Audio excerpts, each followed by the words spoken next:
Hi, everyone. Welcome to Spirit Switchboard. I'm your host, Carrie Lynn Shelhorn, and you are listening to us live on the United Public Radio Network, 105.3 and 107.7 in New Orleans.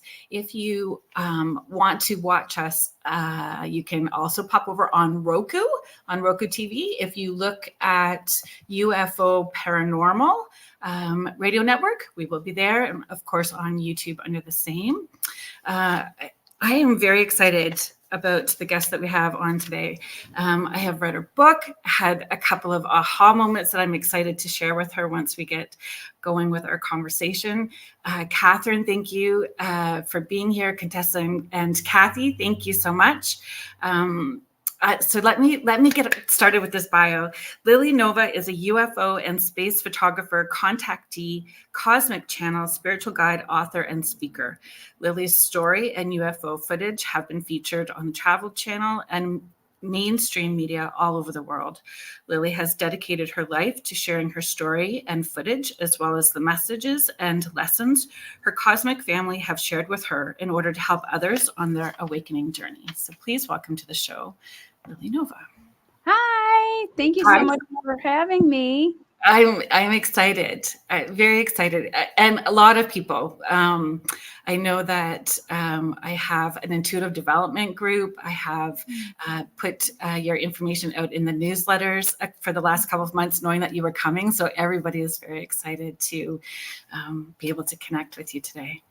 Awesome. That's so wonderful to hear. Thank you so much. It's an honor to be here. And we're living in very exciting times, aren't we? Oh my gosh. Yes. And very interesting experiences that we're all having. And I think for some people, like similar to yourself, your story, you like I grew up connecting with people on the other side. So those out of the box, high strangeness sort of experiences were very normal for me. And that's not your story. Your story is more jarring, getting, thrust into something when you weren't really looking for it, right? Yeah, exactly. And I know that was, I always felt different growing up.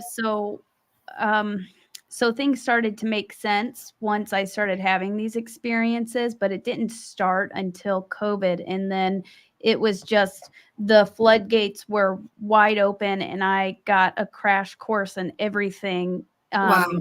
very rapidly in the first year. And that's what I cover in the book is only the first year, but a lot happened in that first year and I learned a lot. And hello, everybody who's here in the chat. I see some of my people, Mary and Zach. Hi, guys. Yeah, thank you for being here. I know, oh my gosh, Michelle Plummer, Heather Stewart McLean, Julie Krause. Thank you so much, Stephanie Malo. Thank you for being here. Stephanie has also been on the show. So if you want to take a peek through the archives, you can find that segment there as well, too. Can you start with just sharing what your story was prior? Like I just resonated with so much that you wrote about your journey. I grew up in Northern Ontario, and in the middle of nowhere, like farming community in the middle of nowhere. So laying in the snow when it's just starting to get dark and looking at and staring up at the sky and watching the stars was my favorite thing. It still is my favorite time of day when it's just getting dark, but I live in the city now, so it's very different. But watching the stars is always something that I loved doing, especially as a kid. So I would love for you to share your journey. Yeah, definitely. Yeah. So I've always felt drawn to space in the cosmos. I always loved galaxy everything, galaxy colors. But okay, so growing up, just a little bit of background on growing up. Like I said, I always felt different. I was always more intuitive. I seemed to kind of think things and wonder and ponder about things that most people didn't. And it made me feel kind of like a little bit of an outcast Right. growing up. Yeah. I shared an interest for the cosmos and kind of the mysteries of the unknown with my father. He was very interested in that as well. And he would always have, like ancient mysteries playing on the TV. Science Channel, space documentaries, things like that. Right. Things about the pyramids and then he was the one who introduced me to Ancient Aliens like 10 years ago, which really blew my mind. But we really bonded over some of those deeper questions. And then I explained in the book like his passing in 2013, I believe, is either 2013 or 2014. He passed abruptly, and that fueled it. It sparked the beginning of my spiritual journey, because then I wanted to know what happens after you die. I didn't want to just think that nothing happens and that's the end. So Right. I went.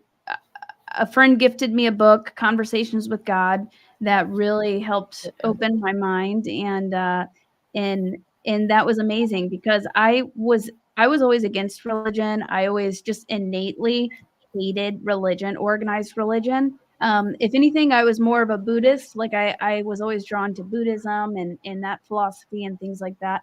But that book really opened my eyes, because it helped eliminate a lot of the programming around source and spirit and spirituality. So that sparked it. And then during COVID is when I started going out and shooting space photography. So I started spending every single night out under the stars, shooting pictures of the Milky Way, the moon, different nebulas, galaxies. I fell madly in love with it. And then during that, in the middle of lockdowns, that's whenever I had my first very, very close UFO encounters. And then suddenly I was just seeing them left and right, like very close UFO encounters. And they seemed to be trying to tell me something, these otherworldly visitors, and they seemed to be jumping in front of my camera. So I became an investigator overnight. I was curious and I wanted to know, what were these craft? Oh my God, we're not alone in the universe. That's the biggest discovery in modern human history, and everybody needs to know this. So I spiraled down that journey, and it's taken over my life ever since. And a lot's happened since then. I've developed a communication with these beings, but that's kind of the start of it. Yeah. And it's like, it's kind of like the movie Contact, you're seeking something, right?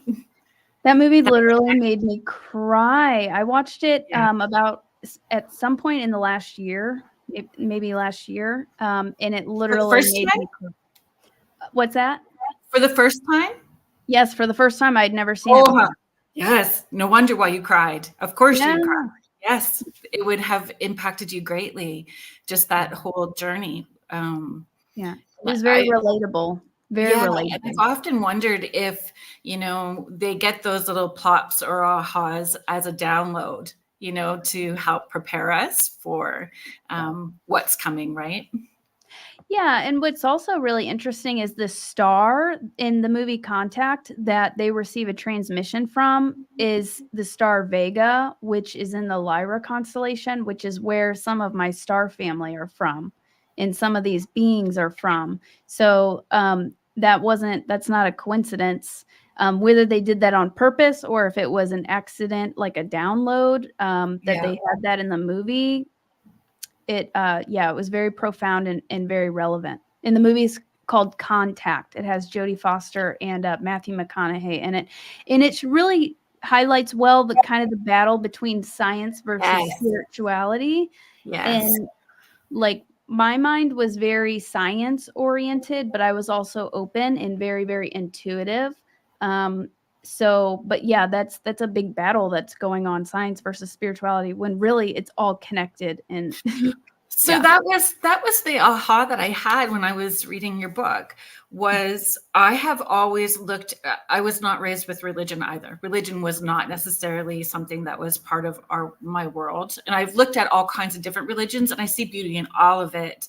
And I had a weird experience with Jesus, and I wrote about jogging with Jesus. I was like outside, and then all of a sudden had this weird experience. And I'm like, when I shifted and I saw Jesus as an ascended master, as I did other ascended masters, it was easier for me to do the work.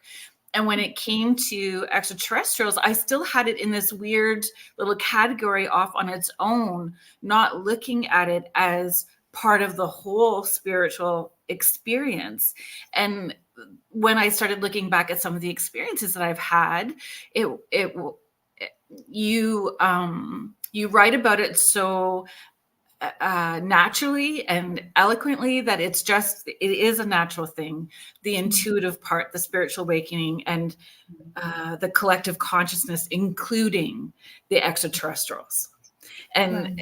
I had not put all of that. I had kept it over here in a whole separate category. And I was like, oh, Yeah, there we that's go. amazing. Yeah, that just gave me chills. Yeah, it's all connected. And I was I had the galactic stuff first, kind of an introduction to, the spiritual side, but I wasn't like um really not in it like I am now. I didn't know nearly as much. And I didn't know if Jesus existed, anything like that. It was very galactic and extraterrestrial. But then I was shocked whenever these extraterrestrials took me down a spiritual path and on a spiritual journey. And then Mhm. I've had experiences with Jesus, and the first time he appeared, that blew my mind because I'm like, oh Mhm. my God, you've got extraterrestrials, but now there's Jesus.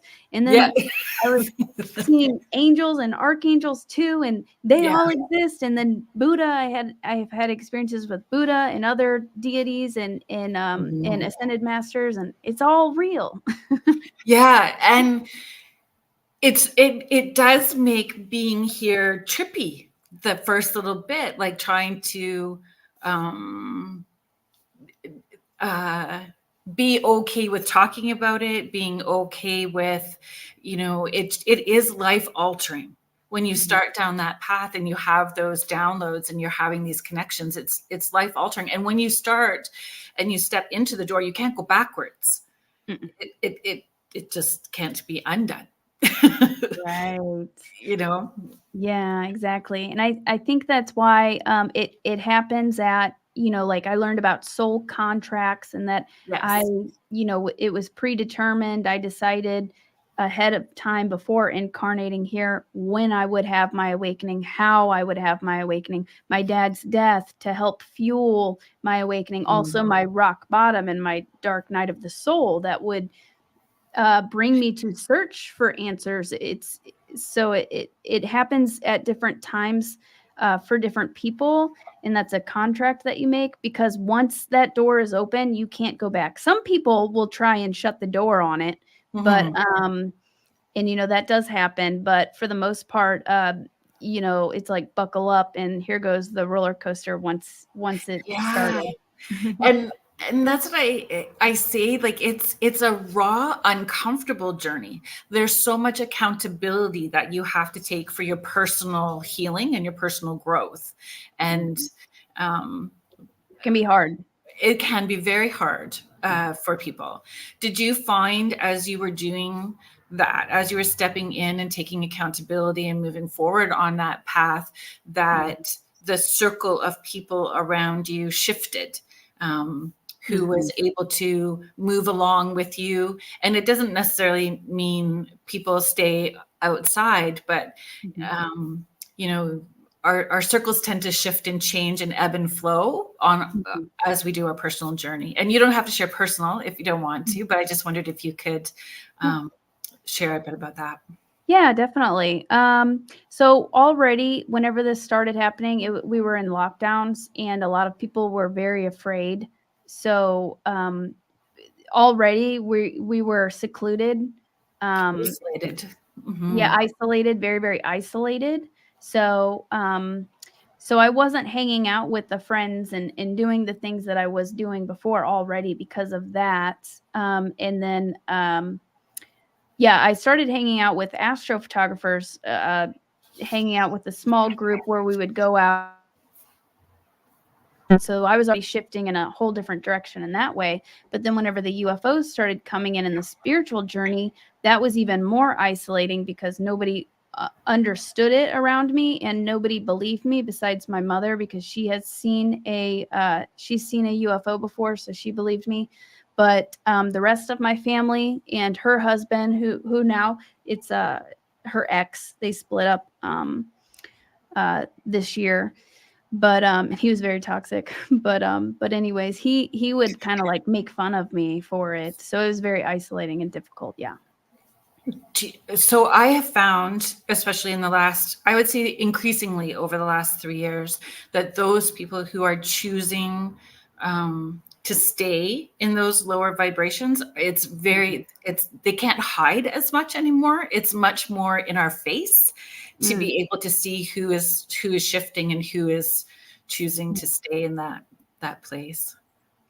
Have you noticed that? Yeah, definitely. And that came to a head with like my mother's relationship with, her new husband, who's now her ex. Yeah, he was very toxic, and just in the last, I don't remember when they finally split up, like 6 months ago or so. It got so bad to where and even I had like my dad come to me as a spirit and say, Mhm. your mother needs some very deep healing, because being with him, it was her throat chakra was so messed up and closed from being with a toxic person like that, that I did some healing sessions on her, and she had basically a psychedelic experience during. I did the singing bowls with her. I went through all of her chakras. She said she had all of these visions, and she said nobody could even believe me what I just experienced. Like if I tried to explain it to somebody, nobody would believe me. And then shortly after that is whenever her new husband, while she was out of town, just packed up and like left, which was weird. He would have never usually done that, but I think it was forcing it to happen. It Yes. forced it. Yes, exactly. And supported it, Yeah. right? So as she made the commitment to herself to begin that healing journey, the universe stepped in. And Yeah. I love that for her, that Yeah. it didn't have to be confrontational in that separation. Right. Yeah. And my mom, she's one, she will try so hard to make it work, and she will stick with you. So he was the one who had to pack up and leave, although he still thought that they would still like be together, just in a separate house, which she was like, that was the excuse and what needed to happen for her to finally like, okay, no, Yeah. we're done. But I but think yeah. a lot of us have to hit that low place Mhm. like that really raw, uncomfortable place to start having accountability and seeking out those connections and healing. One thing that you have throughout the book, which shows your generosity, it shows the intention. So all of it just jives so well. It's very powerful how your thoughts, words, and actions, all of it is in this beautiful alignment, and you share it so unconditionally with everyone around you. It's really beautiful. So if I just saw a comment, Kathy had ordered the book. If anybody is interested in the book, she's got these QR codes that lead you to, yes, yeah. The QR codes are in there that will take you to the meditations, to some DNA activations. You really provide the tools for people to step into and move forward. Yeah. Yeah, thank you so much. Yeah, that's yeah, I went through what I call Starseed Boot Camp, this rapid awakening and healing, and also learning how to make contact, how to connect, how to heal through the energy centers, energy work. I learned so many things, and documenting it as I went to. And I didn't take any courses on any of these things. And of course, if you feel called to courses, definitely take courses and Yeah. workshops and stuff. But my role specifically, I was taught through Spirit and the ETs, and kind of in my own intuitive way. And then I provide the steps, the how to connect with your higher self, how to connect with your star origins, how to activate your DNA, how to heal, and all of that. So yeah, it was incredibly profound. So I'm happy to share it. And the book is sort of it's a guide too. It's to help awaken and activate you. Mhm. Mhm. It's called Contact. Oh, do you want? Yeah. Thank you. Yeah, Contact by Yeah. Lily Nova. That's Yeah. all you have to look in Amazon. It's available in paperback or ebook. Just type Contact Lily Nova and it'll pop up. If you go to the website as well too, which is rolling on the ticker tape along the bottom, if you are watching, if you are listening, it is Lily Nova Contact, correct? LilyNovaContact.com. Yep. And there's a link there as well too. Mhm. There is. She also has a YouTube channel, so if all of that will be there as well too. Kathy's just asking, explain the connection between extraterrestrials and spirits, please. So there are all of these dimensions that are all around us. It's like it's layered, all of these dimensions. But we are living in a 3-dimensional reality, and our perception is limited to these 3 dimensions. But that is changing as we raise our frequency. Kind of like a radio where you change the radio to tune into which channel you want to listen to. So it's kind of like that. You can tune in with your extrasensory perception to these other dimensions to be able to perceive these things. And it's getting easier as the collective consciousness expands and as our frequency rises. But these dimensions are all around us. The spiritual realm is all around us. There could be beings standing right behind you and me right now that we don't. Yeah. Yep. That we just don't see, but we may receive like these downloads or impressions, these thoughts, these feelings that are actually guidance from the spiritual realm. So the extraterrestrials, they are higher dimensional beings also. And they're connected to the spirit realm because they are in these other dimensions, and they can perceive these other dimensions, and they are aware. Since they're higher dimensional, they can perceive more in their consciousness. They're evolved more, so they can perceive all of these other realms and spiritual energies also. So the connection is, well, extraterrestrials have actually been born on planets and lived on other planets and star systems and things like that. Spirits aren't necessarily extraterrestrials because they haven't lived lifetimes on other planets. They may have, but it's just a different form of energy in a different dimension, if that makes sense. Hopefully that makes sense. But it's all connected and it all interacts with each other.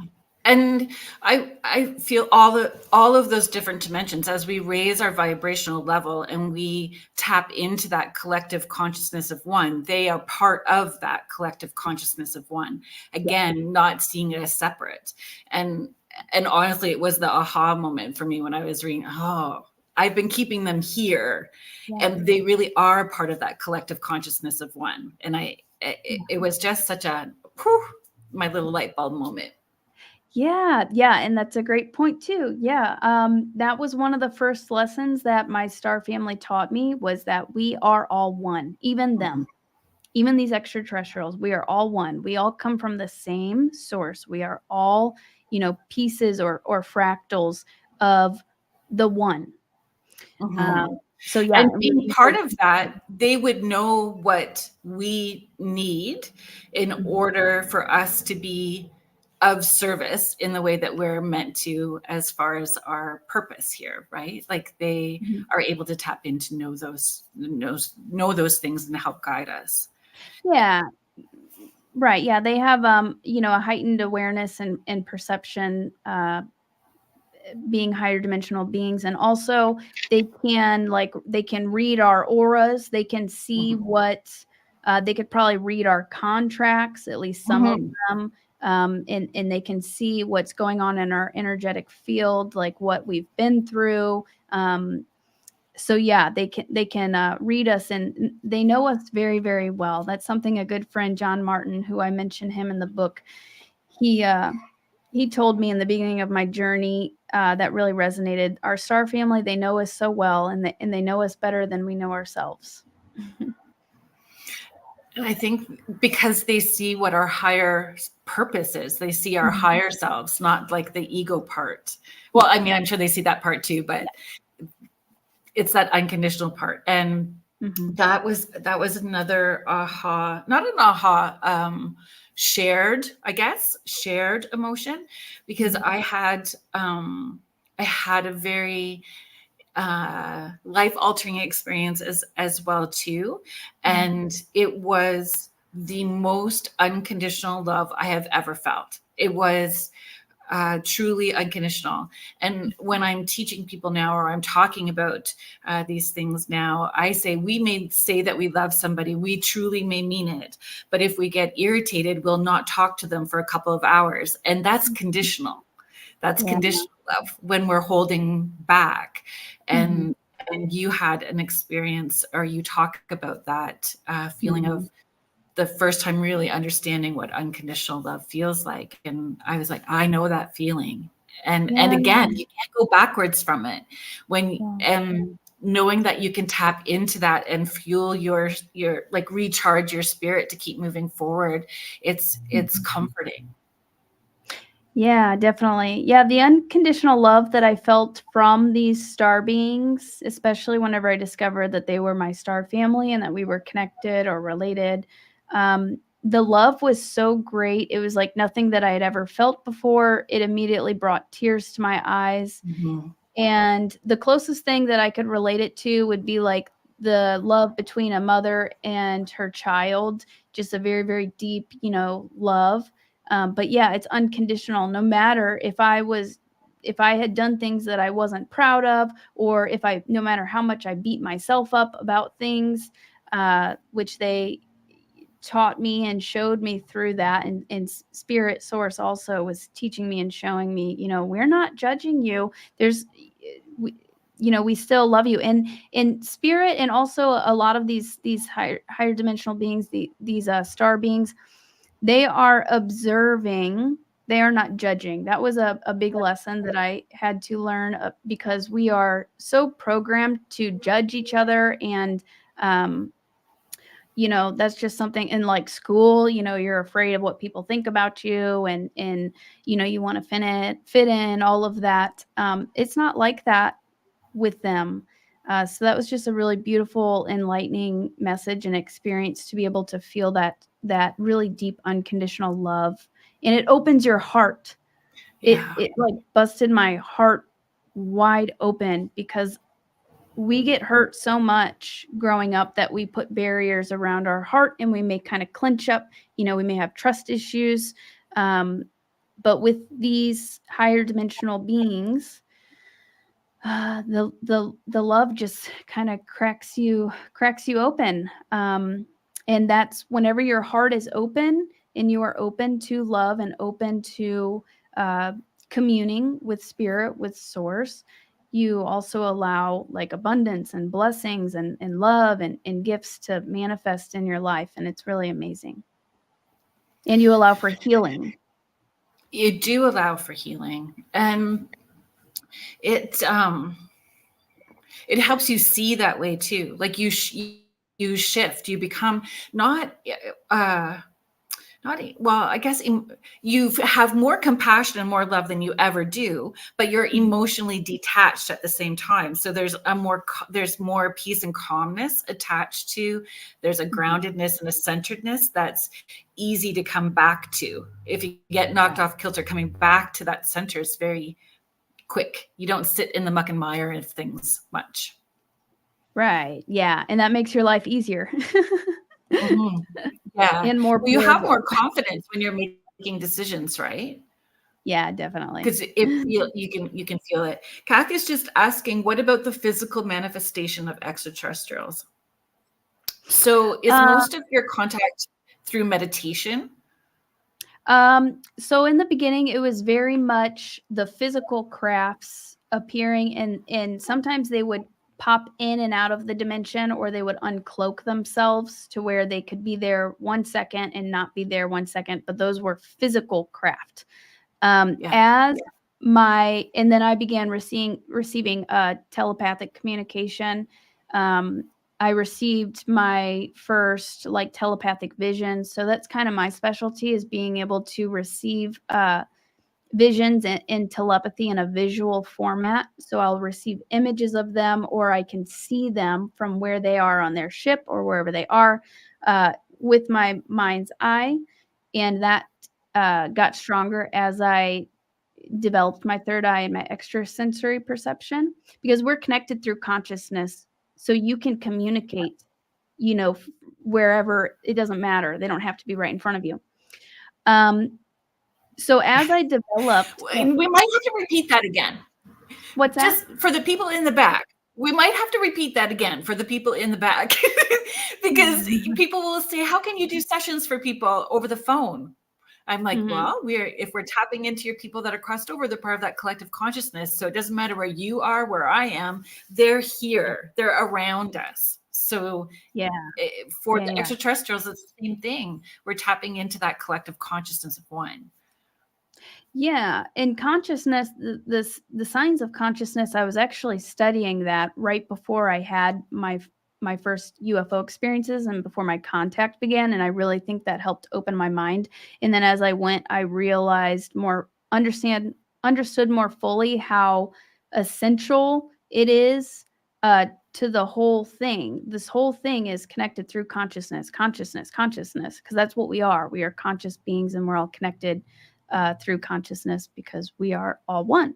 But there's also this invisible field, this quantum field all around us that has all of this information. So like the Akashic Records, which is the quantum library of information, you can kind of pluck that from, or connect with that from around you. Whenever I do reading sessions for people, I ask a few questions before the session, and whenever I also meditate before the session, and whenever I read their questions, because their answers have their energy and their voice behind it, I immediately begin connecting. You can also do that through like a picture of somebody, or your intention with their name, a birth date. It's pretty amazing what we can do with consciousness.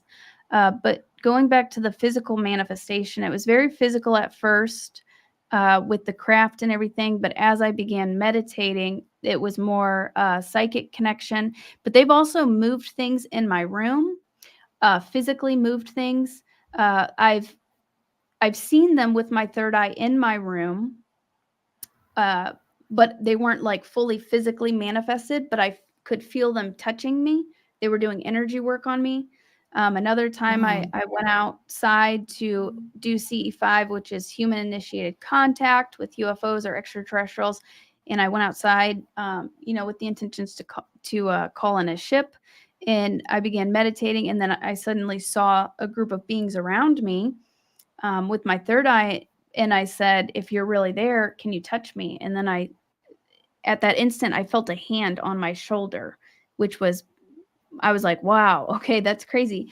So they are, they can be in other dimensions, but can also interact with our dimension. And I've caught them on camera too, where they were right in front of me. The camera picked them up, but my eyesight couldn't see them because our eyesight is very limited. We only pick up a tiny spectrum of the visible spectrum of light. So that's often how it works for me now.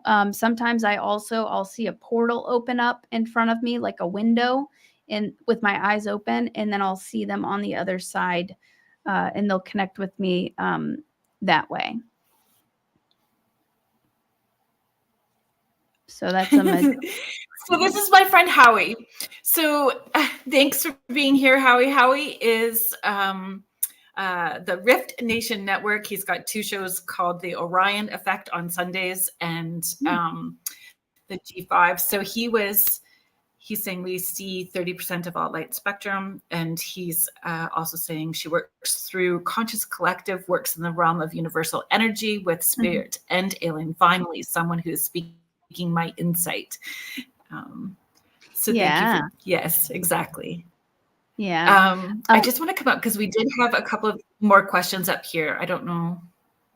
Is there something you wanted to add to that, Lily? Well, I was going to answer some of the questions, but we can kind of go back because there are a few. Was Contessa the next one you were going to read? Do they choose? I can pull this up. Okay. Do they choose who they communicate with? I ask this because not all of us can see them or have contact with them. Yeah, so it can be in a contract for you to have a communication, a more open dialogue. I think it kind of depends on your journey. But probably all of you here have star families. Probably all of you here are star seeds, if not all, at least most. And you have star family that you can connect and communicate with. The extent of the communication may depend.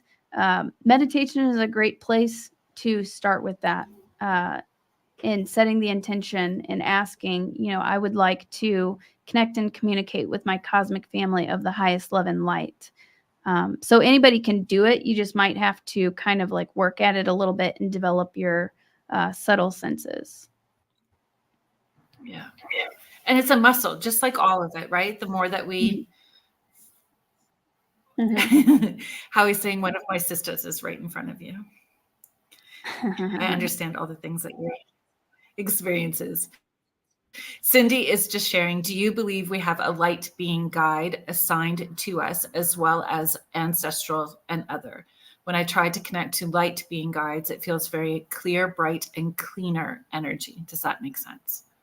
Yeah, definitely. And I think it kind of depends on you and your journey. But yes, we have many different types of guides. And I've noticed that different guides will come in at different times depending on what you need at that moment or what you're working through. Like different guides have different specialties. My first spirit guide that I saw was like my own spirit guide was a Native American guide.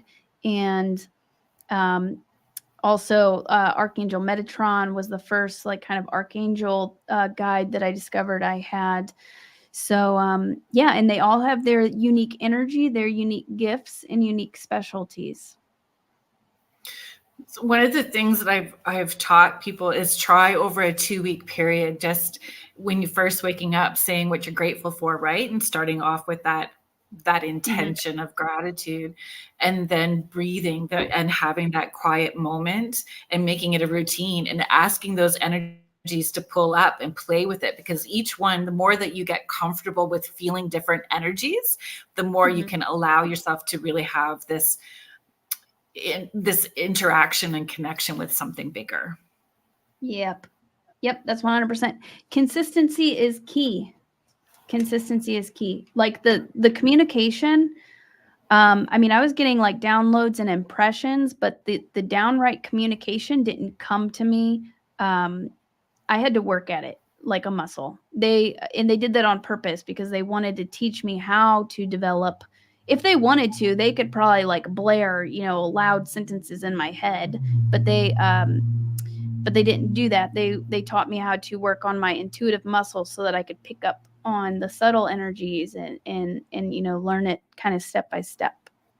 So yeah, consistency is key, and gratitude is great because that puts you in a higher, vibration state. Yeah. And I think that they understand, what our needs are and giving us too much. And have you ever asked them to slow down too? Like, I need a day off today. I need no download today. I find like everything shifts, like even your food shifts and everything shifts around you. But sometimes, I mean, being a mom and now a grandma, well, I get called Queenie, but being in those roles, I still have to be present doing other things too, not always connected. Right. Well, yeah. And at the end of the book, and I mentioned this at the end of the book, so I won't like give too much away, but yeah, near the end of the book, I was like, I need a break. Like, because I was receiving so much information and training, and one of the beings, I felt her and like heard her in my head with me every single day. And it was nonstop, 24/7, tapped in, connected.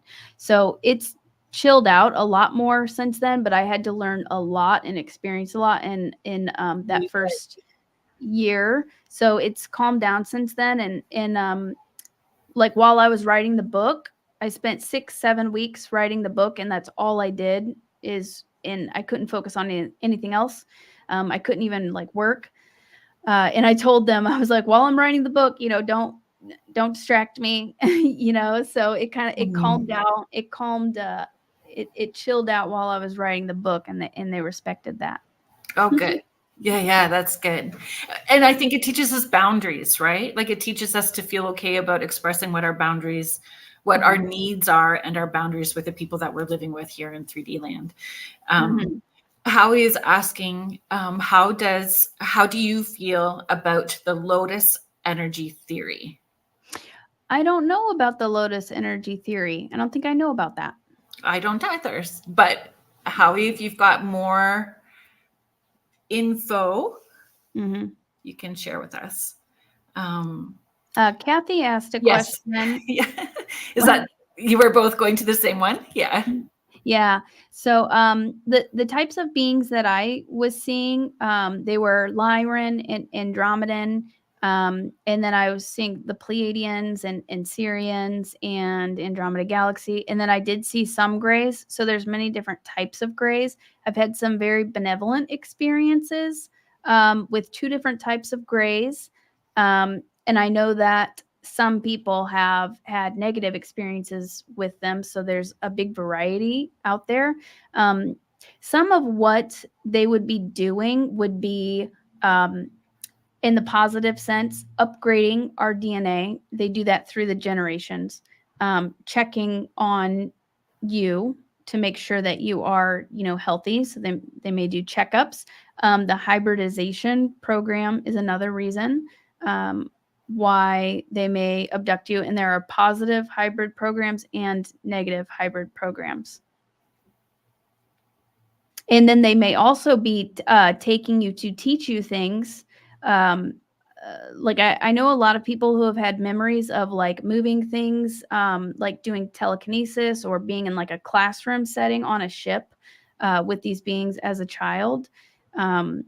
So I do believe that a lot of us, we kind of have like a classroom setting where we're taken up to the ship and we learn these things, but then it kind of goes into our subconscious, in our intuition, but our memory is wiped to where we don't always remember it unless we're supposed to, so that it's not too distracting. Yeah, when we're supposed to. And I think for some of us being me personally, I've had that experience of having these little markers that showed up that didn't make sense to me. But in my head, I was seeing it as a spiritual experience, like a spirit guide or something, but then understanding it was actually a connection to ETs. And it was how they were giving me the reminder poke to get those memories triggering again for me. Yeah. Right. Yeah. Yep. I know there's a lot of memories that I don't remember having any experiences growing up. Besides, I mentioned one in the book where something weird happened where my mom found me as a little girl in the kitchen, and I said some weird things, and I found out that was I was being visited by extraterrestrials. But yeah, I don't have memories of it, but I do know that I've been visited all of my life.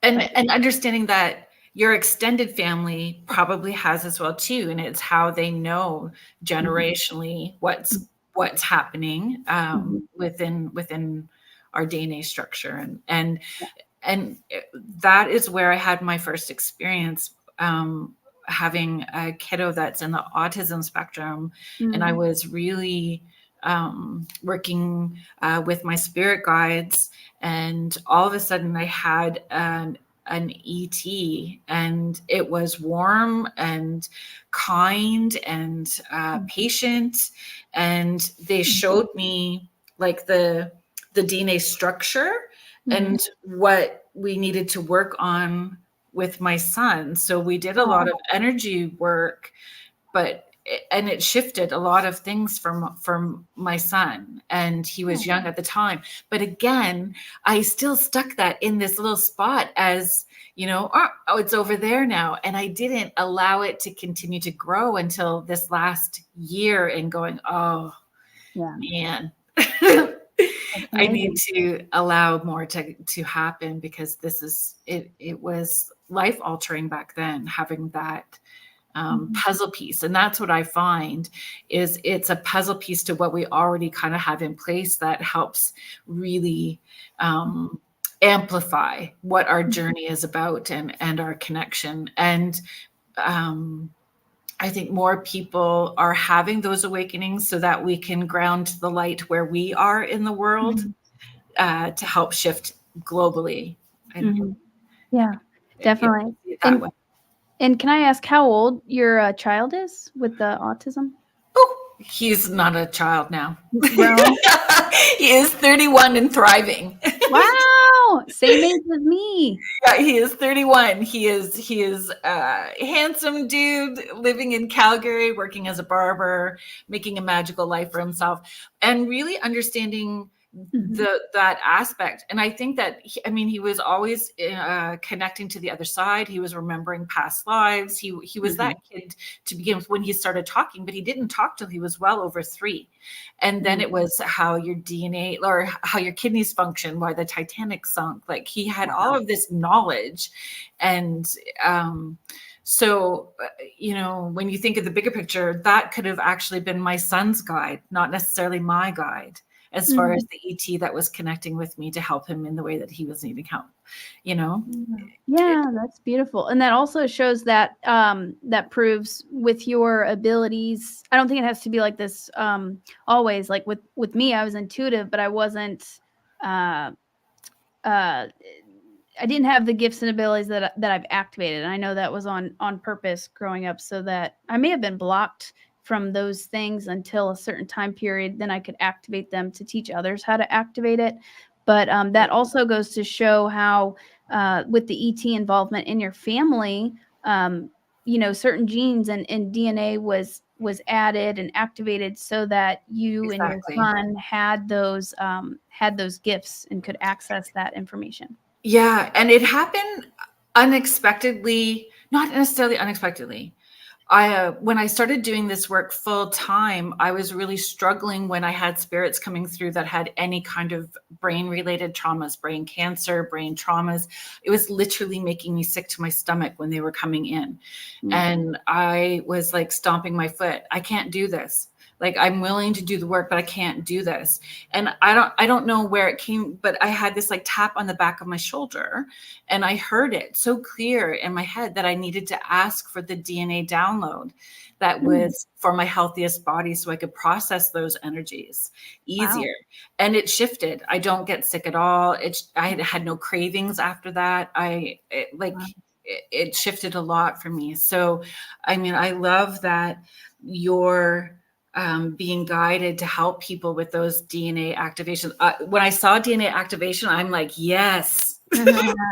Yeah. Yes, it's if you are open to it, and I've listened to a few of them. They're beautiful what you do, and you can tell that it's definitely light. Like it's coming from that highest source of light. Thank you.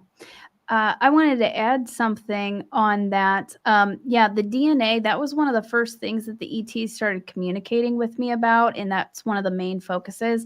Basically, they said, so the heart is the key, but also besides the heart, the DNA is like, you can probably fix anything with working with your DNA. It's very powerful. And I feel that fear plays a big factor in where people get stuck in their story of their health journey. So it's in my family structure. This is how it's going to be. So this is what I have to look forward to. And they kind of get rooted in the perception of that story that's been projected on them, instead of saying, right, maybe I can turn this around, or I'm always like, I don't agree to that. Let's just clear, cancel, and delete that. We're going to shift. We're going to shift that. Yeah, you can visualize yourself and set the intention that you literally go into your DNA and you turn certain genes off and certain genes on, and kind of play around with that a bit. Yeah. Somebody asked, can't they cure our diseases and Oh, defects? Kathy asks. So I believe they can, but also we have to do a lot ourselves. So we're stepping into yeah. our power, and we're learning how we can manipulate and heal ourselves. So they can't do everything for us. They can guide us and help us, and the universe can send us resources or send us people that can help us teach that. But yeah, it's and also uh, for every disease or ailment that's on this planet, there is a cure and there is a treatment, whether it's like an herb or, some sort of a natural remedy. Also, the food is very poisoned, so changing your diet will help a lot. But yeah, we can do a lot of this ourselves. So we need to step into our power and start practicing that. And that was your background before all of Mhm. this, right? Was can you Nutrition. share a bit about that nutrition? Yeah. So, nutrition. Yep, I was a nutritionist.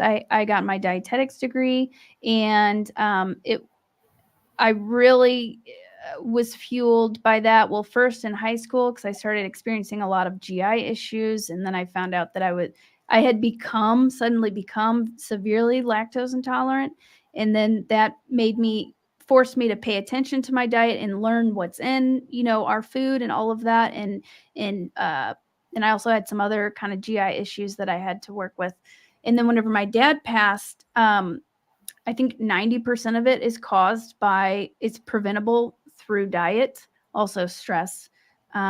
So that's after heart attack is what he died from, and heart disease. So so that made me want to help other people, prevent people from dying from, getting heart disease and heart attack, because that's the number one killer in the world right now.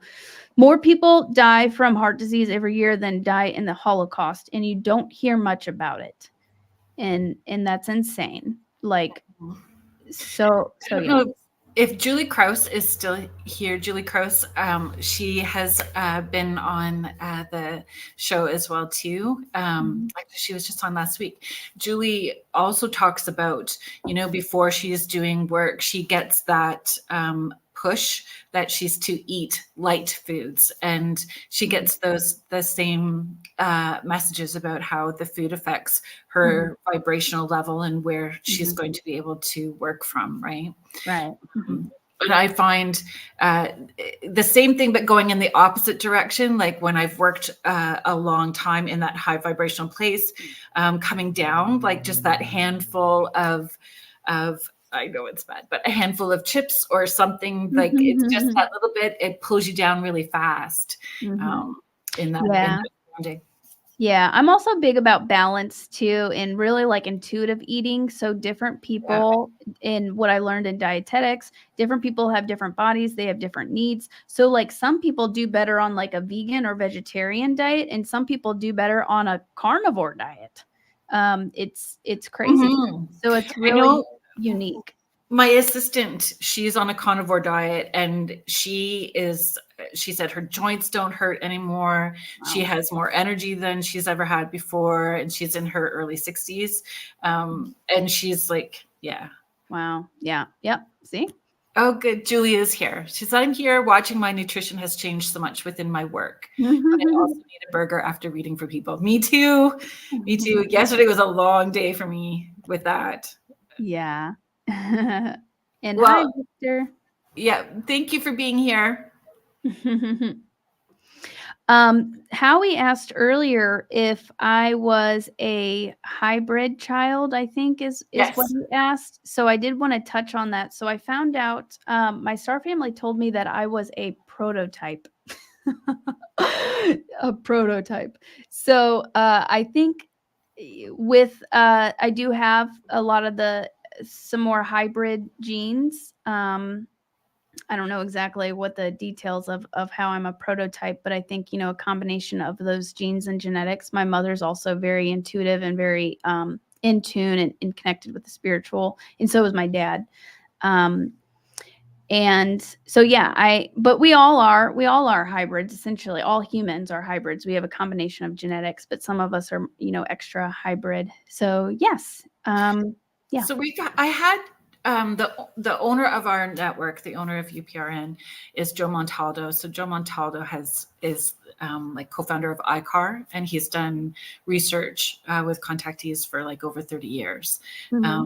And when he was on, that's what he said as well too. Like, if any of you are intuitive, if any of you are doing this, he said, chances are this is, and it's been in your family for generations. And there was I got a lot of emails from people after going, holy cow, I just had this epiphany, or this made so much more sense. So a lot of people are really coming into that awakening, right? So how would, what kind of guidance would you give people who are just opening up, just stepping into this? Like you got slammed into it.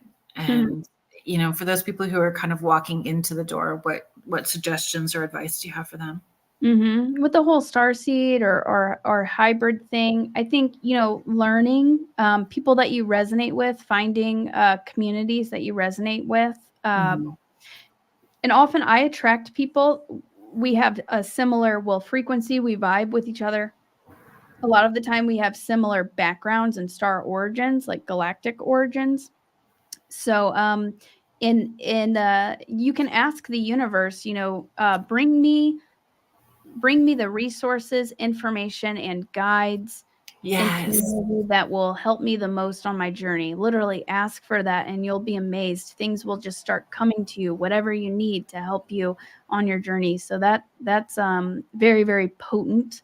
And then, doing a little bit of research, but also having discernment, really discern, because there are, different opinions.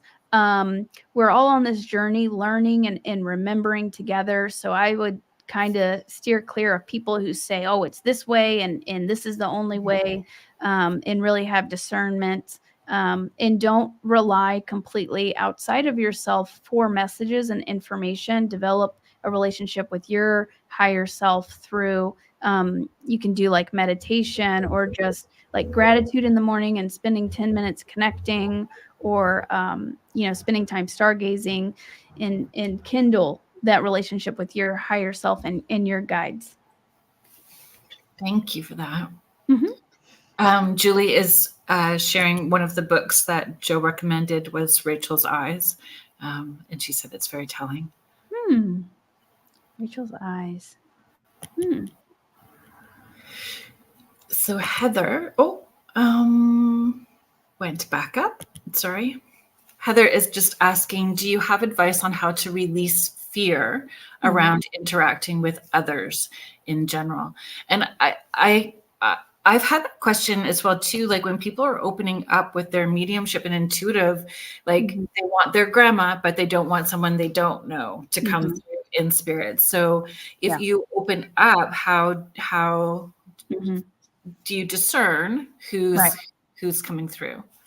Yeah. I learned that lesson kind of the hard way.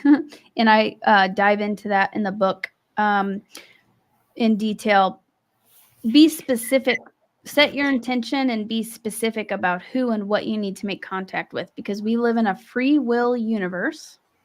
So things can't mess with you unless you allow it or invite it in. So what you can do, and also practicing good spiritual hygiene is going to benefit a lot. You have to do that. You have to cleanse and clear your energy daily. Keep your energetic field clear. You can visualize white light whenever you're in the shower, or a bubble, a platinum bubble around you whenever you go to bed at night or during your day, to keep mingling random energies from interacting with you. Do you feel like we have to have that little interaction though, so that we can feel what that difference is? Not that we all want, nobody wants to have like an uncomfortable experience, but sometimes we need to have the uncomfortable, the duality of it, right? The dualities. So I think people forget how powerful they are. I think people forget how in charge they are of their energy. And 100%. And that's a big lesson that a lot of us are learning.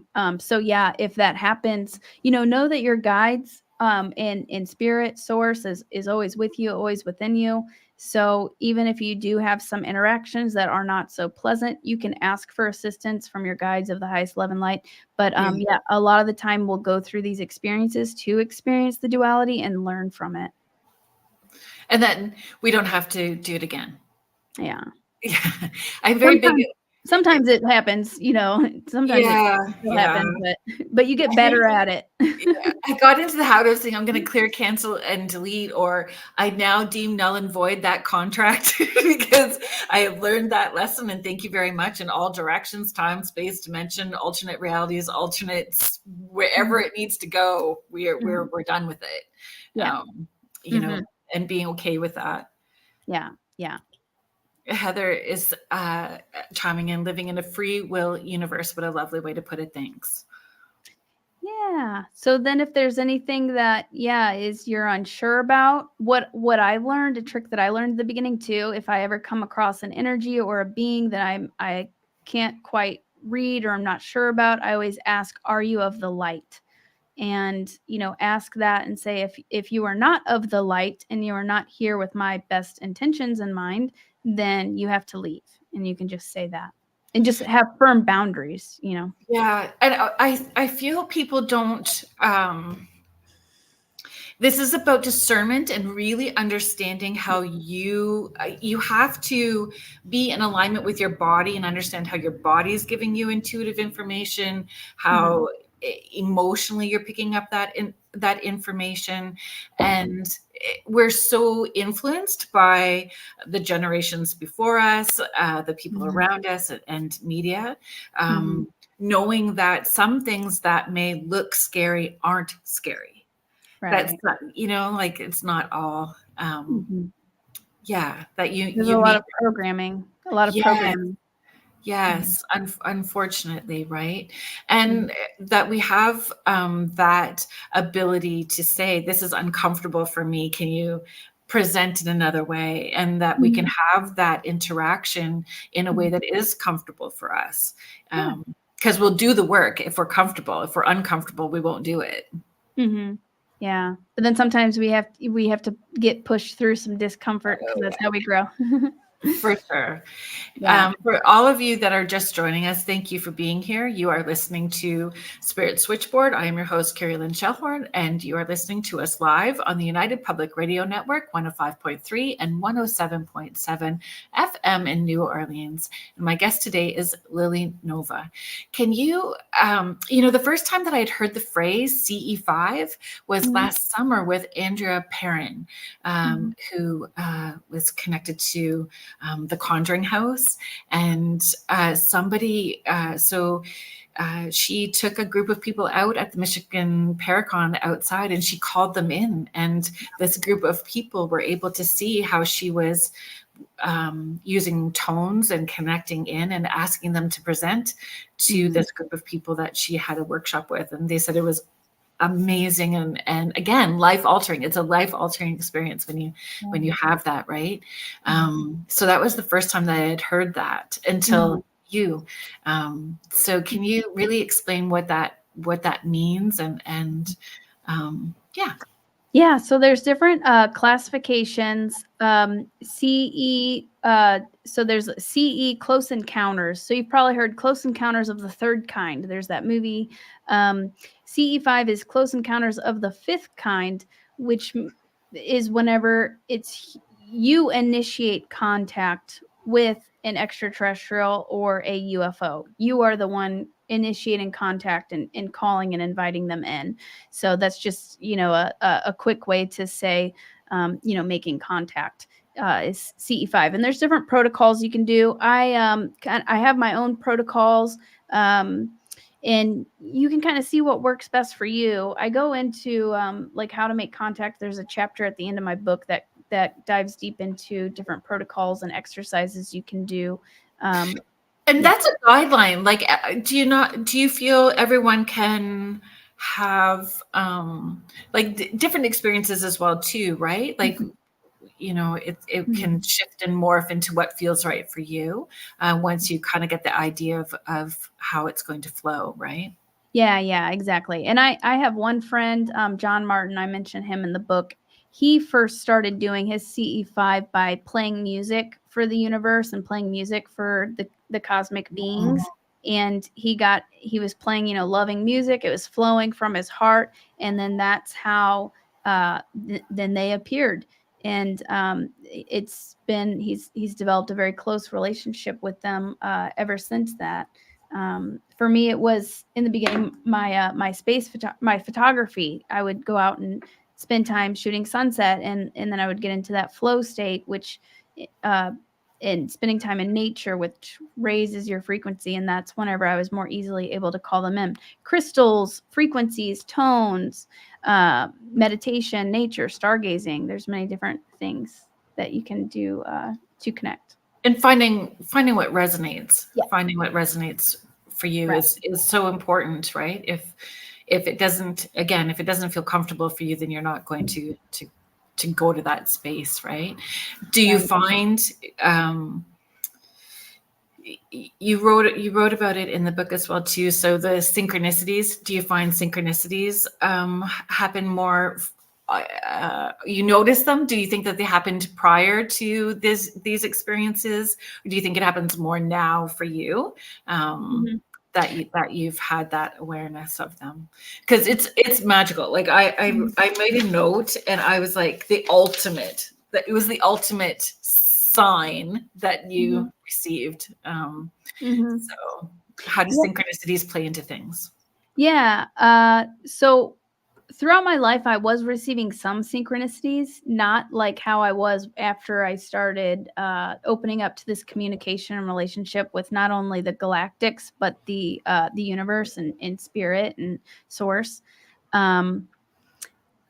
Whenever the synchronicities really started, like they came in hard, and I was seeing them everywhere. I was seeing signs in the clouds, hearts, eyes in the clouds. I started seeing repeating numbers. I started seeing repeating like spirit animals, smiley faces. One of the first signs I received was literally a smiley face in the sky made of clouds, and I've got a picture of it in the book.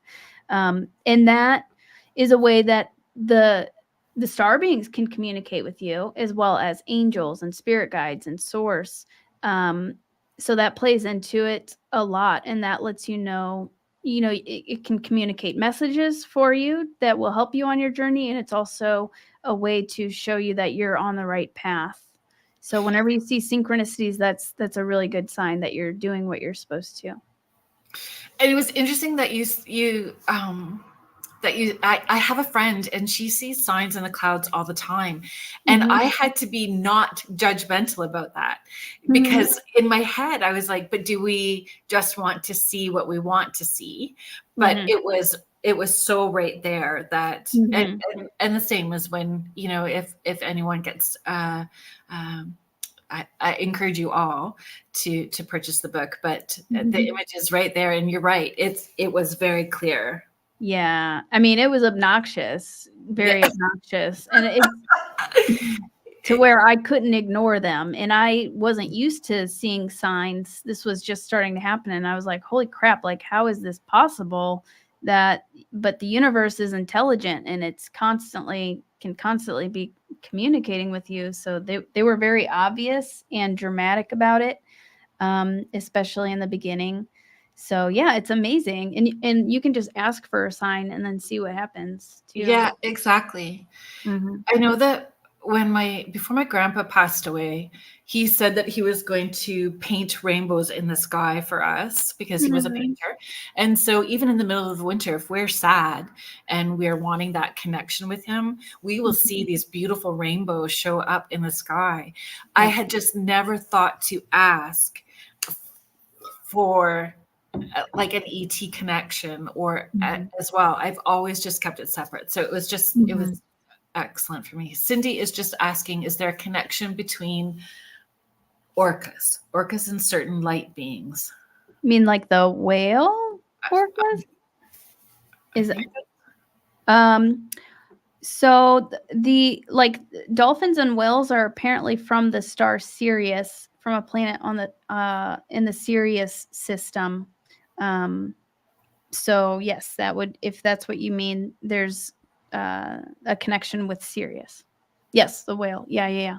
And they're very intelligent, and they produce these frequencies and tones that can heal you. There was a place in Hawaii that they shut it down. I think they might be planning to open another one, but where you would pregnant women would give birth naturally in the water with dolphins, and the dolphins would swim around the women and produce these frequencies and tones that helped the child be born, and it helped relieve the pain. And they also found that the children born this way had higher IQ, and there were just a lot of benefits to it. So these, I believe these dolphins and whales are not, they didn't just come from Earth. They have galactic origins, and apparently they're here to help anchor a certain frequency and to bring a specific energy and help with their frequencies.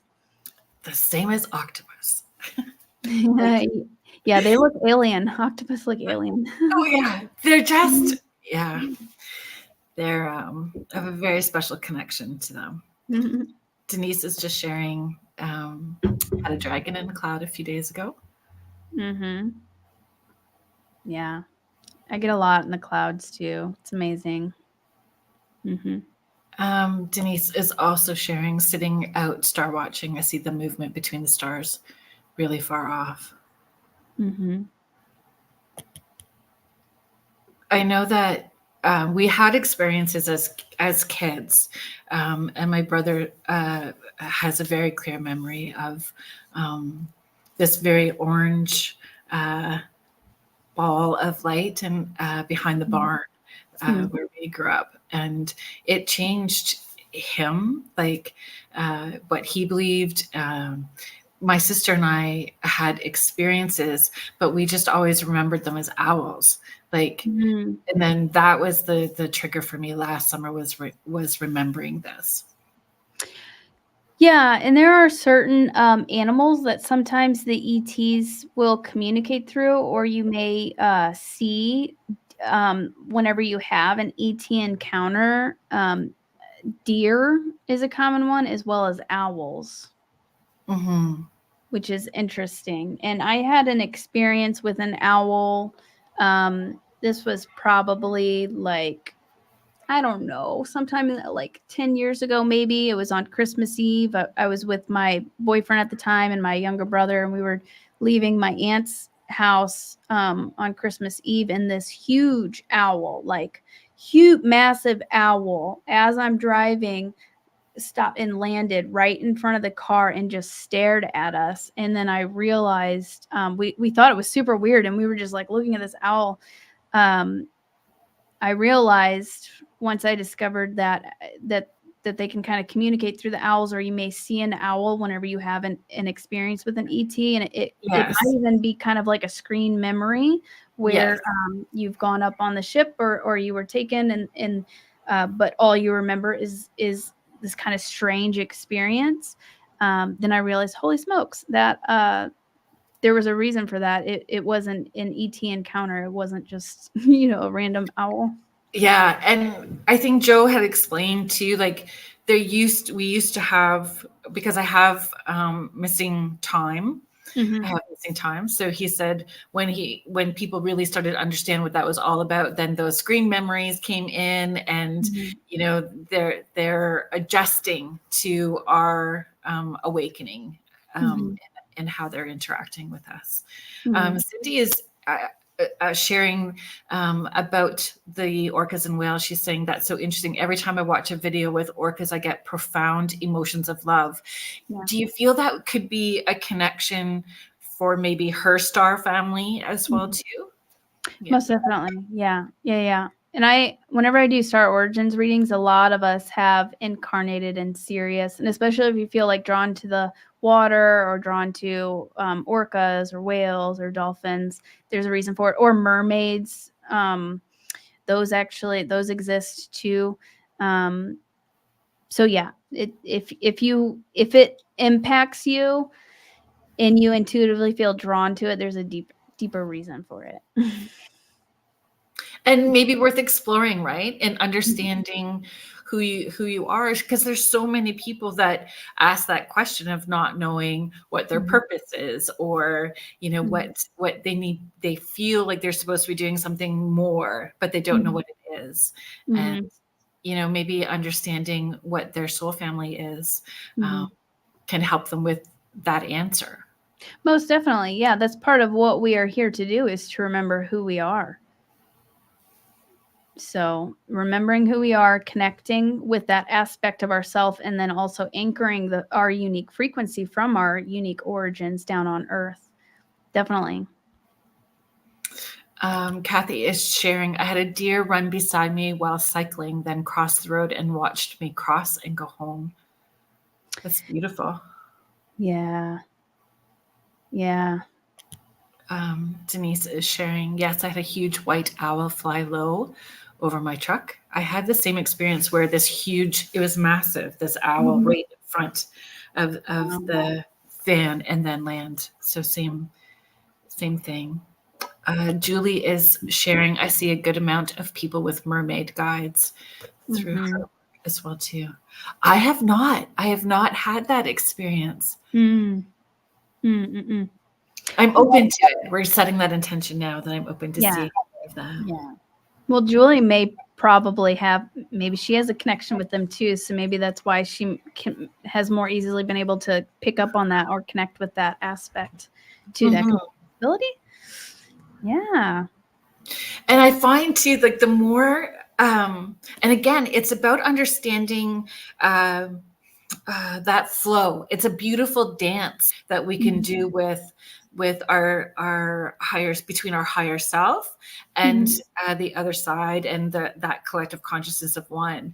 And it doesn't, it really is like an on-off button that we can move into through our breath. It doesn't have to be, okay, so Friday at 7, I'm connecting. It's always a part of us. Yeah, definitely. Definitely. Bob is just asking about ET bases in our oceans. Yeah, I do believe that there are. That's like the perfect place to hide a base, and often in lakes too. And there's also a lot of hidden government bases and things like that, underground or under lakes and things like that. So yeah, I do believe that there are a lot of bases in the oceans, for sure. There's probably bases all over the place. I think so too. Yeah, all over the place. Yeah, it's pretty interesting. Do you find, like when they're showing you what they're needing you to know, is it like remote viewing? Do you have remote viewing like for places? Like when you're seeing Star Family in those places, is it like remote viewing that you could, if you were tapping in for something that's here as well? Yeah, it is similar to remote viewing. Yeah. I think I remote view kind of differently than I mean, there's different protocols that you can use, but yeah, that's essentially it. I'll like pick a target. You can do blind targets too, but yeah, it is, and I'll be able to kind of see it in my mind's eye, or perceive it and pick up more information that way. So yeah, it is similar to remote viewing. And can you? I guess because I'm always so curious, I'm like, can you show me more? Can you give me 2 more pieces of information, please? Can you give me those 2 more, and then see where it goes? But it's definitely exciting, and more people being open-minded, because we're having more people come forward with sharing their experiences now. So does it feel you've probably found this beautiful network of people now that are supportive and encouraging and grateful for the inspiration and you being brave and coming forward with your journey. Yeah. Do you hear from people? Yeah. I'm amazed. Whenever I started on YouTube, I met I've met so many people, amazing people through that. And then also going through conferences and doing podcasts and things like that. I've met so many amazing people, and we all, you meet soul family, people that you feel connected with, that you Yeah. actually had, past lifetimes with, and you're on the same wavelength. So it's been amazing. And I love my my YouTube community. So I was doing live activations every Sunday on YouTube. Now I'm doing them every other Sunday on YouTube and every other Sunday on my Patreon for Patreon members. And I feel like I've gotten a really close knit community, and I've gotten to meet, just a lot of amazing people. So I'm super grateful for that. Yeah, that's awesome. So Laura is just asking, how do you know if you've been aboard a ship or if it's just a dream? How do you discern? I had something happen to me where it was an unusual an unusual maroon red on my peripheral in my dream. Not sure what happened. So dreams, if you ever have a dream of a ship, that's not just a dream, that's either a memory or a message. So I would say anytime something like that comes through in a dream, there's more to it. And it's not a coincidence. So you can, meditate on that further and ask to see, more information on that, and see what comes up. You can do like a self-hypnosis meditation too, to try and dig into that more to see what's behind that. You could also go get a quantum healing hypnosis session done too, if you feel like there are some blocked memories that you want help accessing. But make sure that you find somebody who is, like certified and that you trust to do that with. And that you're ready emotionally. Yeah, that you're ready emotionally for whatever it is that may come up, right? Like, right. There's been some things that I've tried digging into further, and I'm just blocked from it. Yeah. And that's the part of surrendering, right? Mm-hmm. Surrendering into that you don't have control over everything, and we're not meant to. Even with mediumship, or we're not meant to know everything, because some of it we're meant to find out after we transition too. Like, that we're meant to know a certain amount, and then some of it has to be a new experience for us when we transition as well too. That's right. How I feel about that. Yeah, I struggled with that, and sometimes I still do, because I want to know everything. And so yeah, that's something that I've had to learn. There are some things you're not meant to know. Yeah. And so I've gotten in the habit of asking if I have permission to ask those questions. And that way I'm not feeling as frustrated when I'm like, what do you mean I don't? So then I know ahead of time when I'm digging in, if I have permission to ask those sorts of questions. Victor was just sharing, it's amazing meeting you too. So I love that. Your community supports you as much as they do. Yeah, it's been amazing. And we also have some events coming up in Mount Shasta, California. If anybody is interested, there's 2 conferences that I'll be speaking at in Mount Shasta. There's more information on them on my website, lilynovacontact.com. There's an events tab. But Mount Shasta is known as a very magical place, very mystical. The veil's very thin. There's energy vortexes. There's an inner earth civilization under that mountain, and a lot of Lumerian energies, a lot of UFO activities, fairies, ascended masters in that area too. So Victor's going to be attending one of those conferences. Yeah. So we got a good group. Do you feel those places naturally had that, or because it was noticed that it was there, then the more that people feed into that energy, the more that it's collective and it amplifies it? I think it's a combination of both. There were certain like grid lines, energetic grids, and portals and vortexes already there. But as and I've been doing a lot of grid work too, and others in the community, and we've been doing that on my Patreon and on on my YouTube channel doing a lot of grid work, and that's helping reconnect a lot of these ley lines and in this energetic grid, and which is causing more of these spots, these sacred spots and powerful high energy spots to come online. And also, whenever we visit these places, we are also anchoring our light and amplifying it. Yes. Yeah. And more people are being called to doing that kind of light work, Right. and anchoring and grounding. So I really, I really feel,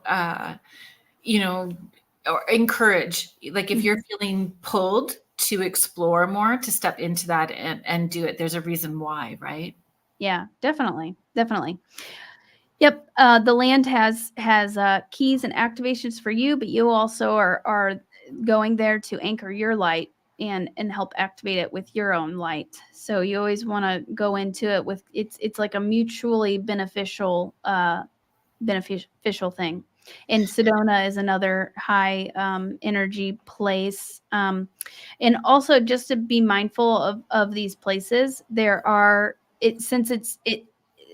there's heightened energy, which could be positive and negative. So just to be mindful whenever you visit these places, just, set your sacred space and set your intentions. Just to be mindful of that. I think we'll have to worry about that less and less as we go, but we're still cleaning up a lot of kind of like the darker energy too.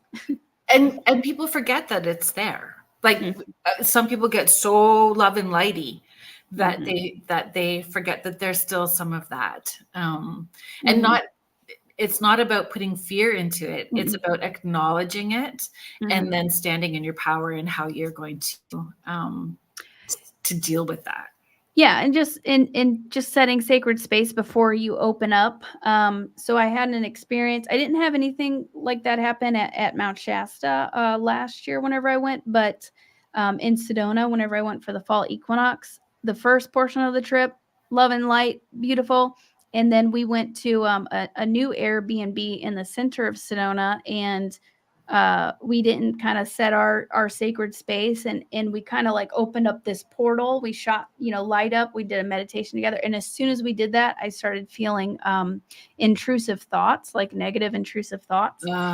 And then, whenever I laid down for bed, I kept feeling them. So I, did kind of like a clearing, but then I was like, I don't know if this is really something or what's going on here. And then I fell asleep, and I had a nightmare, an attack in my dream, and I was woken up by my guides, and they were like, yeah, you let something in whenever you opened up that portal. You didn't create sacred space. You weren't specific. And they're like, you need to clean it up before you go back to bed. So then I had to, I did like a cleansing, clearing, and transmuting, and called everybody in for like 20 minutes. And then it was good. But I wasn't the only one who experienced it.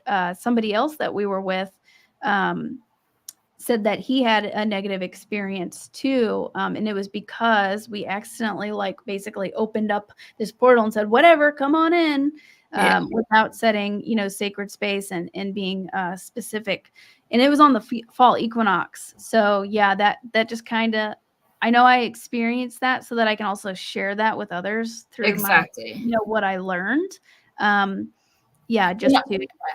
I think too, like I had an experience in, I knew that there was a doorway that had been opened in my son's room at the time when he's in his teens, and I was going to go in and clear it out. And I went in as just me, like not asking my team, not asking my guides. It was like all ego at that point, and it went south.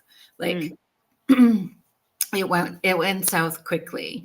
And so I had to step out. And then it was that reminder, like that I'm being of service, and that divine team and all of those people are there working with me to clear this. And it's through me as well too, not that it's just about me. And that was a good lesson as well too. I think the more that people understand, the importance of opening and closing and Mhm. creating that sacred space, then the Yeah. less they'll need that support in helping clear Mhm. icky things away from them, right? Right, yeah, and that's another good point. Whenever you're opening something, be sure to, like, like, close it back down. Like, now whenever I do my sessions, I wasn't doing this at first, but now after I'm done, I'm like, "Okay, I close the Akashic records, like, I close all of that," their Mm-hmm. energy goes back to them, my energy goes back to me, and I close all that down. Because after one session I had, a psychic attack, and then I was like, "Oh, crap." Okay, so something, like, kinda, like, followed me from, their stuff because I just, like, left it open. So now you close stuff whenever you're done. Yeah. It's learning curves for sure, Mhm, right? And I think it's important, sometimes people see us in a position that we're in, and forget that we're still human too, even though we're mhm, having these very powerful experiences, mhm, that we can have these learning curves as well too. And mhm. I think when we're being transparent, Yeah. it's important, for them to hear that we're having these experiences sometimes too, our own learning curves. Right. Most definitely. Yeah. I share, especially on, like, my Sunday lives and now in my Patreon group, I share, everything, because everything that I'm going through, I'm supposed to share, or not, maybe not everything I'm supposed to share, but a good amount of what, I experience. I'm supposed to kind of relay those messages and experiences, um, with others. That's part of my mission. And that helps, you don't want to, people who act like, like nothing, they never do any wrong, or nothing, they're perfect, or whatever, or there's nothing that they can learn. That's not really the right attitude, because we're No. always learning and nobody's Yeah. perfect. Oh my gosh. And we are always learning. There's Mhm, there's something new to learn every day. I mhm, always say I wake up like a little kid, like Christmas morning. Oh, mhm. wonder what's going to happen today. Right, yeah. I wonder what we're going to learn today, and or what experience we're going to have today. And Mhm. um It's a uh, lifelong process. it is, Mhm, when so I have 4 children. mm, So when the kids were small and they were going out the door, I'd say, "Don't forget to thank your joy guides for all the gifts you're gonna get today." And mhm, then at the end of the day, saying to them, "Tell me about the gift you received today." And it helped them, look at little things, like somebody shared a cookie, or somebody held a door open, somebody let them go in front mhm, of them in the line. So they understood gratitude. They understood to look for little things to be important, to help them stay yeah, present. And I think sometimes too, when we say it, we claim it, like mhm, when we're saying what our truth is, we really ground it mhm, in. And then we're giving other people the same permission to share their mhm, experience as well too. Because there's so many people, I think, that have um, traumatic experiences, or mhm, childhood traumas, that when they do mhm, have these outside of the box experiences, hesitate to share with anybody. So I mhm, think that when it's exactly, transparency equals authenticity. Thank you. mhm. Yeah. Yeah, and I was pretty, like, in my book, I was very open and honest about a lot. Oh Basically, yes. I basically shared, like, everything. Some things I didn't go into super detail, like, about, like, my kinda history before that, but a decent amount of detail, and I think, yeah, that resonated with, a lot of people. For sure it did. Yeah, it did for me. Yeah. And I know that I had shared it out as much as possible as well too, with Thank with you. people. Um, uh, are there other places that you would like to go to? Like you're going to Mount Shasta. Are there bucket list places for you that you would like to go to? Yeah, man, I wanna travel everywhere. I really wanna go to Peru. I really wanna go to, the pyramids in South America and Mexico, Egypt, but there's a lot of places all around the United States. I'm really feeling drawn to Utah again. I went on a astrophotography trip, I think, like, 3 years ago now, and the energy there was pretty intense. I wasn't with spiritual friends, and this is before I was public. This was during, like, Starseed boot camp. Um, But I love that you really, call it that. yeah, that was the intense, year of training, and I was learning everything. So I know that there was a lot of intense energy there, and there's ancient ruins and things. So I really want to go back to Utah. I really want to Arkansas. I went last spring, and I want to go back there again. I was just talking to my friend Katie about hosting a retreat there, because in Arkansas, in Mena, Arkansas, there is like hundreds or thousands of miles of crystal underneath, bed of crystal in the ground. So the energy is very like heightened, and apparently it's like the heart chakra of the United States. And it's we had a very beautiful experience and week there, very transformative. And we also got to meet a local Sasquatch clan that did a lot of energy work and healing work with us. So I want to do Tell me that again. the Sasquatch clan. Yes. I almost wrote about them in the book, but they came after that. No, let it be book 2. Yeah. It'll have to be book 2 because I didn't meet them year 1. Yeah, my first time meeting the Sasquatch was last year in Arkansas. We went during the spring equinox, and there's this place called Board Camp Crystal Mine, and it's known for having Sasquatch activity and paranormal, UFO activity. Board Camp Crystal Mine. And so we went there. You can mine crystals and stuff there. We went there, and I went off by myself to go meditate because I knew the Sasquatch were there and I wanted to connect with them. And pretty much immediately, like a whole family of Sasquatch, and I was seeing them with my third eye, like they were in another dimension, but they came up and they were kind of crowding around. I saw like different elders, male adults, and then I even saw a mother she had her 2 children, kind of, she had her arms around them. And they were like kind of curious, scoping me out. And then they taught me how to, that's whenever I started learning about grid work, whenever I started actually like doing it, they showed me, how to connect with the Earth's crystals. And the Sasquatch told me that I had brought keys with me to help activate the land. And then the land also had keys for me to help activate me. And so I had this beautiful, profound experience. And these Sasquatch literally hung out with us the whole week. We were doing work with them, energy work with them, like every night. And I still have contact with them. So I think that's so powerful and inspiring. And Denise is right. I have been pulled to Sasquatch from the time I was young. Like it's always right there for me.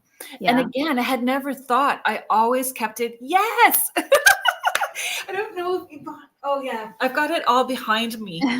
I have this on my website too, by the way. Awesome. My keychain for the last, I don't know, 20 years is a big Sasquatch on my keychain. It's been such a big part of my life. But again, I think what I'm so grateful to you for is like I've worked as a medium for 17 years, but so focused on mediumship for people. And when I first started doing this full time, it was 6 to 8 readings a day, 6 days a week. I was like, it was a lot. And never really, I think this time in my life, very blessed to pick and choose how much work I want to do or how many events I'm doing, all that kind of stuff, where now I'm really getting to sit and go, okay, I want to explore more here and I'm opening this up. And you've been very inspiring for me, like to realize that it's still all part and parcel of one thing. I'm the one that has created my own blocks in keeping it all separated. Yeah. Yeah, that's amazing. Yeah, it's it's all connected. And with the Sasquatch, I had met somebody it was before I was public on YouTube. I was on TikTok, and I have a lot of content on TikTok too. I haven't been posting on there lately, but I used to do stream live CE5s on TikTok, where I would stream the night sky and we'd set our intention out. And I met a friend through there who I still talk to now. I've had him on my channel, Mike Bodewitz. He he's a starseed, an Arcturian starseed, but he's very, very close with a Sasquatch. And whenever I started chatting with him, that's whenever my mind opened to the Sasquatch. I was like, holy crap, and they exist too. And he was like, you have a Sasquatch guide, and he told me I had a Sasquatch guide. And then shortly after that, I had an experience with my Sasquatch guide, and it was a very beautiful experience. I was laying down for bed. And, I close my eyes, and a lot of the time I'll receive visions or be contacted as I'm laying down for bed because I'm, in a relaxed state. Yeah. And suddenly, as I'm trying to go to sleep, I see this big hairy arm, and it like startled me. And I jumped up, and I was like, what is that? And then I was like, oh my God, Sasquatch. And so I close my eyes again, and I see the Sasquatch now in front of me with a golden orb of light. And it started doing like energy work with me. And it was like a very just gentle, harmonious, very pleasant experience. And that was with my Sasquatch guide. So they are connected too. And a lot of the time, like where Sasquatch sightings are, there will be like UFO sightings and stuff like that too. So they are essentially they are extraterrestrials also, and they're interdimensional beings. So I had not thought of it like that. Yeah, I think some of them, they've been on Earth for a while. I think there's probably different races. I hear there's different races where some of them came from other places, and then some of them are from Earth. But so, yeah, I agree, Zach. Like, it's not that I had Thomas Seawood on. He's an Indigenous man from our West Coast who he will not entertain that they're interdimensional or telepathic. He wants to see them as a race of beings that have been here for a long time, that have stepped back from people. And that's how he interacts and has amazing connections with them, but how his clan of people have interacted with them. When I have had the stories from Northern Ontario, and tapped into me, when this starts pulsating for me, then I know there's something intuitive and interdimensional, and there's more to that story. And I feel maybe that's something that I need to tap into a little bit more, because that's how I felt as well too, that it would be loving energy to tap into, observant. And that's very similar to how I have experienced ET energy as well too, as observant energy. Yeah, and they will, you can set your intention and ask to connect with them. And there may be other, there's different tribes of Sasquatch. There may be some that are maybe more friendlier than others. They all the ones that I've seen and interacted with have been friendly, and very, very loving and very, very advanced. And a lot of them are healers too, and energy workers. I absolutely love working with them. They're very powerful beings.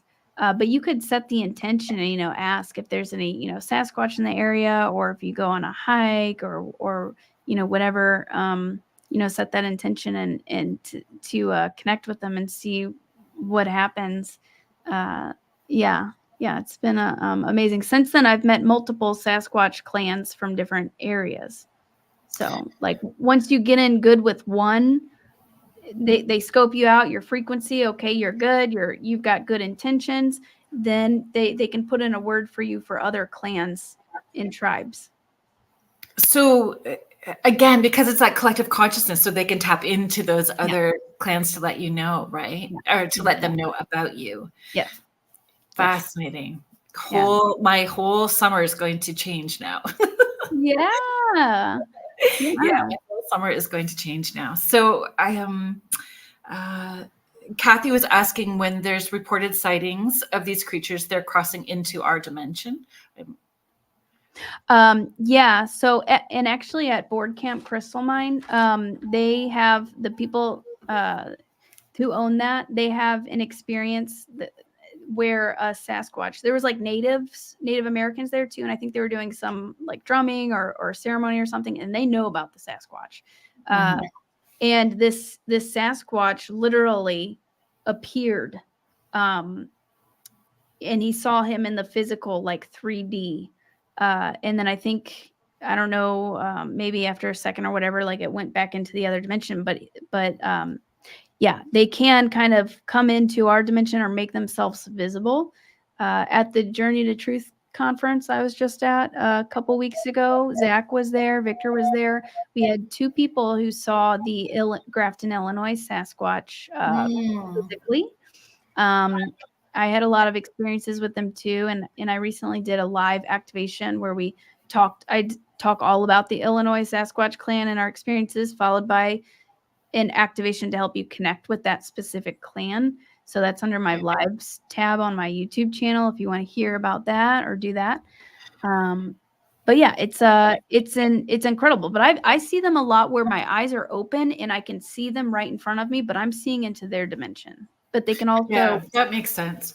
When I'm doing a very large event, if I close when I close my eyes, I can still see all the people in the room, but the spirits of people that like the spirits that are connected to the people that are in the room, it looks like I'm looking through night vision glasses. So I'm still seeing all of those people. So I'm imagine, allowing myself to go into that space. That's how it's going to be as well too. Right. So, right. Yeah. And how it comes through. Can you I know that our time is winding down now. Can you share where people can connect with you? Yeah, and I want to answer Michelle's question real quick. Yes. So the Sasquatch can leave tokens or objects for you. That's a good way to connect and communicate with them, leaving them like offerings. You can leave them an apple or a crystal or something like that. And sometimes they will do it in return. So that is a way that they interact with people. And I have an interview with Mike Bodwitz on my YouTube channel that really goes into that in depth, and he shows pictures and stuff. But where people can find me. So Lily Nova Starseed is my YouTube. I'm very active on YouTube. You can also find me on my Patreon, Lily Nova Starseed on Patreon. I do private group sessions and meetups and Q&As and things like that. And on my website, my new website, lilynovacontact.com, also has all of my information, merch, my workshops and sessions and things like that. And the conference, if you could share again where you're going to be coming up. Yeah. So in the information on the conferences is on lilynovacontact.com. There's an events tab. I'll be speaking at the Great Lightway, a gathering of mystics in Mount Shasta, July 12th through the 15th. And then I'm speaking at another conference in Mount Shasta right after that, Mount Shasta Summer Conference, July 18th through the 21st.